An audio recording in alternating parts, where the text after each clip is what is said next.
We begin in the United States, where incoming President Donald Trump has blamed the recent fatal attacks in New Orleans and Las Vegas on President Joe Biden's immigration policies.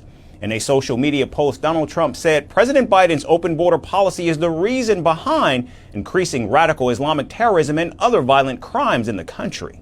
The Republican added that President Biden and his allies have also caused lasting damage to the United States.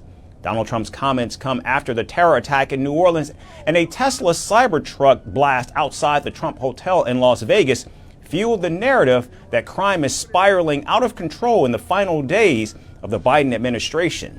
Seizing on the tense situation, Donald Trump supporters are leading with the idea that only the upcoming national security team and a crackdown on immigration will fix the issue.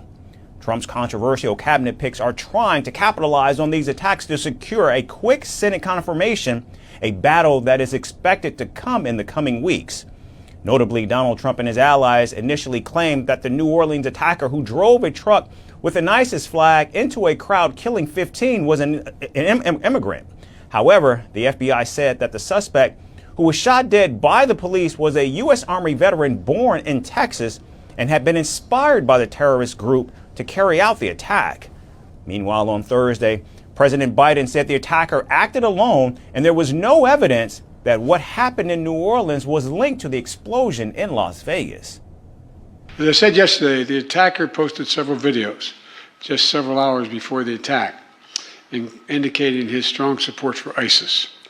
Federal law enforcement and the intelligence community are actively investigating any foreign or domestic contacts and connections that could possibly be relevant to the attack. And so we're also continuing to investigate whether or not there's any connection between the New Orleans attack and the explosion in Las Vegas. As of now, they've just been briefed. They have not found any evidence of such a connection thus far. The outgoing commander-in-chief added that ISIS will find no safe harbor in the United States. People in New Orleans are sending an unmistakable message. They will not let this attack or the attackers' deluded ideology overcome us. None of us should fear that he'll overcome us. We're going to continue to relentlessly pursue ISIS and other terrorist organizations where they are, and they'll find no safe harbor here.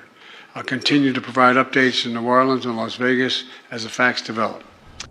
Meanwhile, new details have emerged about the driver inside the Tesla Cybertruck that burst into flames outside the president-elect's hotel. Authorities have identified the man as Matthew Livelsberger, an active-duty U.S. Army soldier who was on leave when he died on Wednesday. Now, contrary to previous information, Livelsberger shot himself in the head before the explosion and likely planned to cause more damage. It's not lost on us that it's in front of the Trump building, that it's a Tesla vehicle, but we don't have information at this point that definitively tells us or suggests it was because of this particular ideology or any of the reasoning behind it. That's the purpose of the investigation that we're conducting, is to get to the bottom of exactly what happened, why and how. Now, as the details of the two attacks continue to emerge, Republicans are doubling down on attacks on President Biden's border policies to inject momentum in the debate on illegal immigration.